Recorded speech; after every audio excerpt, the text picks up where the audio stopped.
fight and to try to win the division until the very end of this season. Do you think just the competitiveness that this team has kind of playing, do you think that's a benefit as you guys are postseason, the wild card, since you really are playing for your best baseball right now?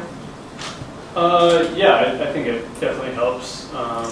We've had years in the past where we clinched the division pretty early in the season and then gone through some lulls, and there was, I don't want to say panic, but there was some concern about the way we were going about it, playing, like getting ready to go into the playoffs. And obviously that wasn't the case this year. It was meaningful games all the way down to the wire, and the way we responded, the way we played, has been fantastic. So certainly think that should bode well going into this playoff game. And I know that you've talked about just the changes that you've made in your diet, and that you wanted to be an everyday player this year. Having done that, how do you feel about where you're at right now at this point in the season, and just where you're feeling, how those changes have really proved to work out? Yeah, I feel great. I feel like I accomplished what I was trying to do for the most part. Other than a couple games in New York, my goal was to be available for Doc to use me every day this year, and I came pretty darn close to doing it. Go ahead. JT, how tough is it to lose Muncy for this game and moving forward, and how does that change the dynamic of your lineup? Yeah, obviously he's a cornerstone of our offense, and the bat quality we're certainly going to miss, but we still have a pretty dynamic lineup, and I think the best way to look at it is an opportunity for someone else to step up and take that at bats for us. So feel terrible for him and what happened, and obviously he was prepared to be a big part of this postseason run we were going to have, and but he's already texted all the guys and let us know that no matter what, he finds out he's going to be right there with us every game, doing whatever he can to try to help us win, whether that's cheerleading or hanging around the cage or whatever. He's still in it with us, and that won't be lost on us. Good. When it comes to elimination games, have you seen this core group of guys kind of evolve in maturity and confidence like you saw in Game 7 last year against the Braves? Yeah, I think there's a ton of postseason experience in our room. So being basically a Game 7 tomorrow, an elimination game, we've got a lot of guys who have been through it before. So that certainly, I think, helps the mentality going into it and knowing what's at stake, and knowing how to prepare, and knowing that you've got to play 27 outs and take advantage of every opportunity you can.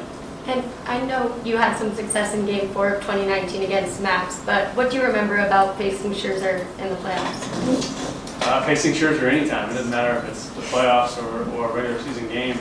He's one of the best competitors in baseball, and he goes out there year in and year out. Every time he takes the ball with something to prove, and there's nothing different for tomorrow night. Go ahead, Dylan.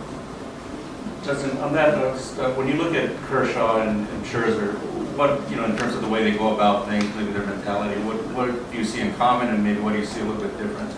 Yeah, two very similar competitors. They're great guys in the clubhouse and enjoy being around guys and having fun, but when it's start day, you see a whole other animal, and it's all about business. It's all about going out and competing.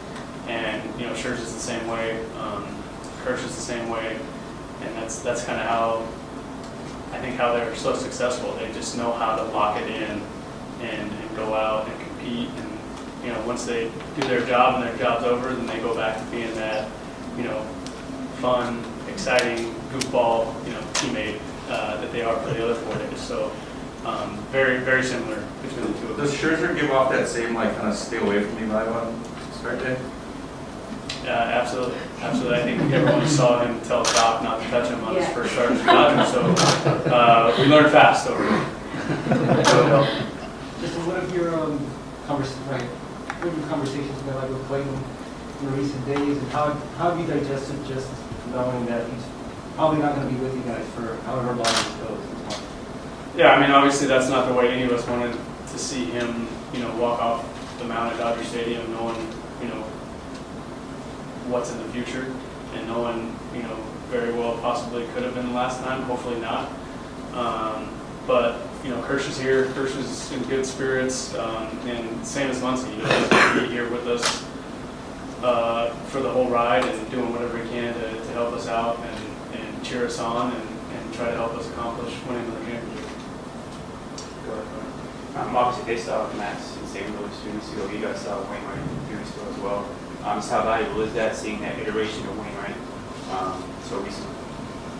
Yeah, I think familiarity definitely helps going into these things, but also, you know, the game planning and stuff, I feel like in the playoffs gets a little bit more in depth than for a regular season game. So, again, you know, Wayno's a competitor as well. He wouldn't be doing what he's doing at his age if he wasn't. So, you know, it'll be a challenge for us, and we're going to get prepared like we do for every game and try to put together a game plan to beat them.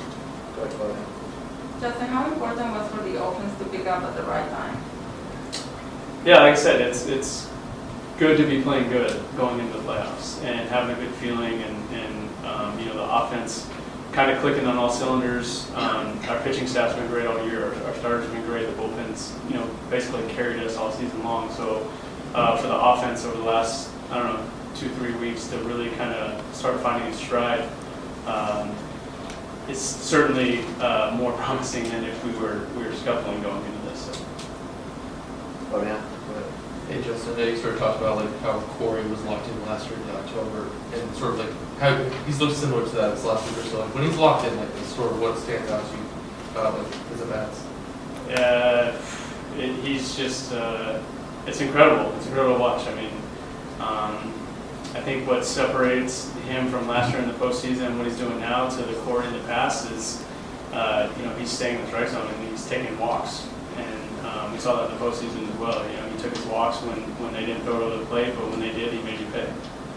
And where do you feel like your swing is right now? I know you said you're just kind of like trying to figure out your timing lately. It seems like, at least on the birds I've had about. Yeah, I feel like I'm in a pretty good spot right now. Things are going good. Go ahead, Ronnie. JT, what's the locker room mood like, and does it change during this time at all? Honestly, I don't think it changes too much. You know, there's some guys in there playing cards. There's some guys in there trying to make some fantasy football trades right now. You know, so this team's really good about, you know, honing in when it's time to focus, and then, you know, spacing out when it's time to space out and let your mind relax. I think, especially postseason baseball, you know, you're playing 3-4 hours out there. It's a mental grind, and you've got to be able to, when you're not in that compete mode, you got to be able to, you know, let your mind relax a little bit. Otherwise, you know, it's really tough. So those 3-4 hours you're on the field, you know, it's more of a mental exhaustion after games than it is physical. Thanks, Justin.